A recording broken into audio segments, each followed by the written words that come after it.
We made a pact to die together. We were wrong. The rust bled from the factories and stained everything in this town. The brick buildings, the cracked sidewalks, even the sky on some days. It mirrored the rot inside me, the slow, creeping decay that had started long before Maya and I made our promise. I'm Ethan, by the way. Or, I was. Sometimes, I feel like the Ethan who made that pact died out on the shores of Lake Erie that night, and whatever's left is just a hollow shell, haunted by his ghost. Maya and I, we were lifers here, stuck in this dying town like flies in amber. We'd been best friends since kindergarten, two misfits drawn together by a shared sense of wrongness, like we were born with a piece missing.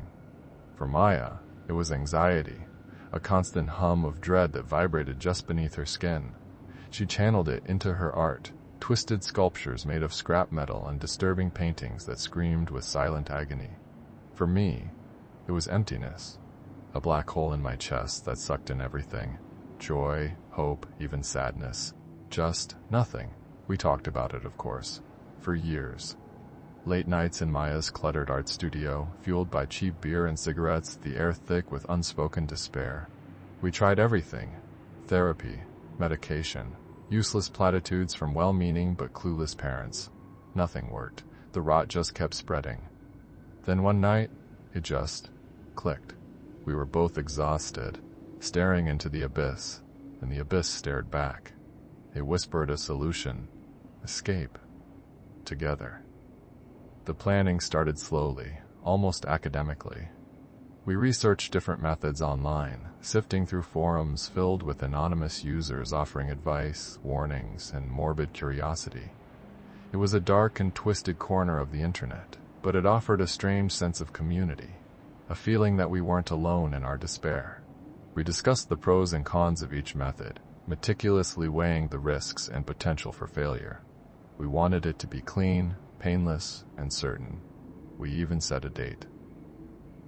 A Saturday night in late October, when the leaves would be turning and the air would be crisp with the promise of winter. We chose a secluded spot on the shores of Lake Erie, a place where the waves crashed against the rocks with a mournful rhythm. It felt fitting. I started seeing Dr. Sharma a few weeks before the date. My parents insisted. They saw the darkness clinging to me like a shroud, but they didn't understand it. They thought a few sessions with a therapist would magically fix everything. Dr. Sharma was nice enough, I guess. Competent. But she didn't get it. She kept asking me about my childhood, my relationships, my goals, as if any of that mattered. As if there was anything worth salvaging. "What do you hope to achieve in therapy, Ethan?" she'd ask, her voice calm and soothing. "I don't know," I'd reply, staring at the sterile white walls of her office. "Maybe to feel something. Anything." But all I felt was numb. One afternoon, walking home from a particularly useless therapy session, I almost got hit by a car.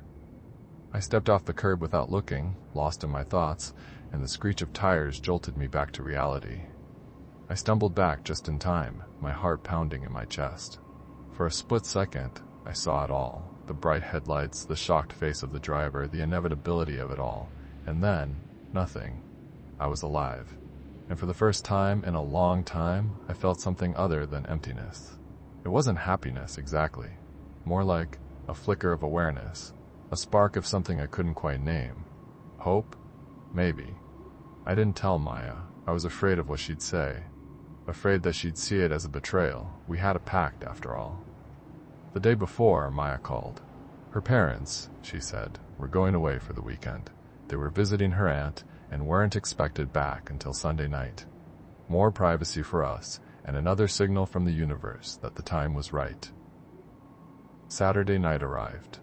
The sky was a bruised purple, and the wind howled off the lake, carrying the scent of decaying leaves and brine. Maya picked me up in her beat-up Honda Civic, the air inside thick with cigarette smoke and the melancholic strains of a Nick Cave song. We drove in silence, the headlights cutting through the darkness. I glanced at Maya, her face pale and drawn in the dim light. She looked calm, resigned. We reached our spot on the lake. The waves crashed against the rocks, sending plumes of spray into the air. The wind tore at our clothes, chilling us to the bone. We got out of the car and walked to the edge of the water. The world was a swirling vortex of darkness and sound. We stood there for a long time, not saying anything, just listening to the roar of the waves. Then Maya turned to me. Her eyes were filled with a strange mixture of sadness and determination. "Ready?" she asked, her voice barely a whisper. I looked at her pale face, her haunted eyes, her frail body, and I saw it all. The pain, the suffering, the hopelessness. And I knew that she was serious, that she was ready to go.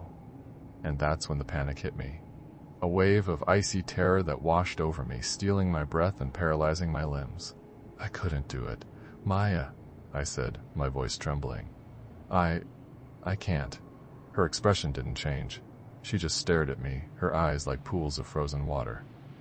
"What?" she said, her voice flat. "I can't," I repeated, tears streaming down my face. "I'm sorry. I can't." She didn't say anything. She just nodded slowly, as if she had expected this all along. Then, without another word, she turned and walked into the water. I watched her go, my heart pounding in my chest. I wanted to stop her, to pull her back, but I couldn't move. I was frozen in place, paralyzed by fear and guilt. The water was icy cold and the waves were relentless. They crashed over her head, pulling her further and further out. I screamed her name, but my voice was lost in the roar of the wind and the waves. And then, she was gone. I stood there for what felt like an eternity, watching the waves crash against the shore, waiting for her to reappear. But she didn't. Finally, I turned and ran back to the car. I fumbled for my phone and dialed 911, my hands shaking so badly I could barely hold it. The police arrived within minutes, sirens blaring and lights flashing. I told them what happened, my voice choked with sobs. They searched the lake for hours, but they didn't find her body.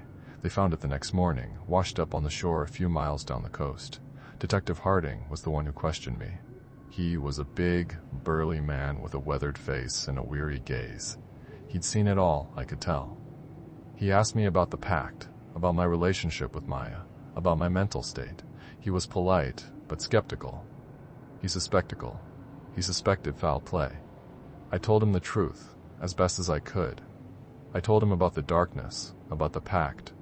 I told him about how I backed out at the last second. He listened patiently, taking notes. When I was finished, he looked at me for a long time, his eyes filled with a mixture of pity and suspicion. "You know," he said finally, "you're lucky to be alive." Lucky? I didn't feel lucky. I felt like the most cursed person on earth. The investigation dragged on for weeks. I became a pariah in town. People whispered behind my back, their eyes filled with judgment and disgust. My parents were devastated. They didn't understand what had happened, or why. They just knew that their son was responsible for the death of his best friend. I went back to therapy, but it didn't help. Dr. Sharma tried her best, but she couldn't reach me. The black hole in my chest just kept growing, consuming everything in its path. Then, things started to get weird. I started hearing things, whispers in the dark, the sound of Maya's voice calling my name. I started seeing things, fleeting glimpses of her in the corner of my eye, shadows that moved when I wasn't looking.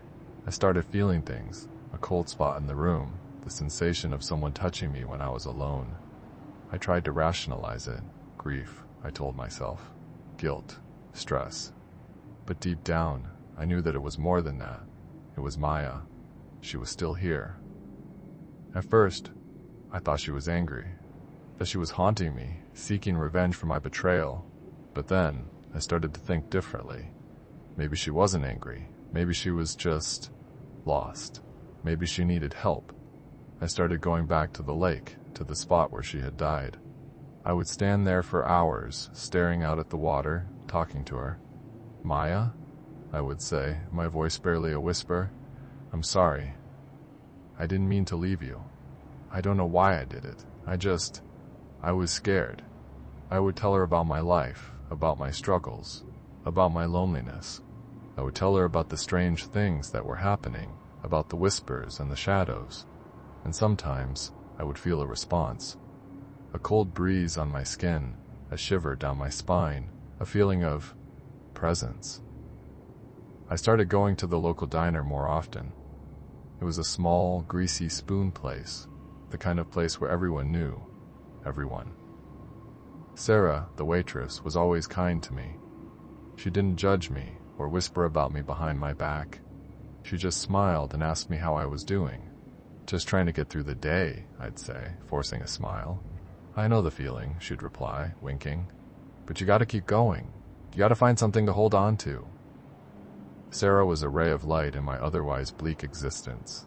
She was a reminder that there was still good in the world, that there was still hope. One night, I was sitting at the diner, nursing a cup of coffee. The diner was almost empty, save for a few truckers and a couple of old men playing checkers in the corner. I was staring out the window, lost in my thoughts, when I saw something that made my blood run cold. Across the street, standing in the shadows, was a figure. A woman. She was silhouetted against the darkness, her face obscured, but I knew who it was. It was Maya. I blinked, and she was gone. I ran out of the diner, my heart pounding in my chest. I looked around, but there was no one there. I went back inside, my hands shaking. "Sarah," I said, my voice trembling, "did you see anyone outside just now?" Sarah looked at me, her brow furrowed with concern. "No, honey," she said. "I didn't see anyone. Are you okay?" I thought I saw someone," I stammered, but they were gone. Sarah put her hand on my arm, her touch warm and comforting. "You're just tired, Ethan," she said. "You need to get some rest." I nodded, but I didn't believe her. I knew what I had seen.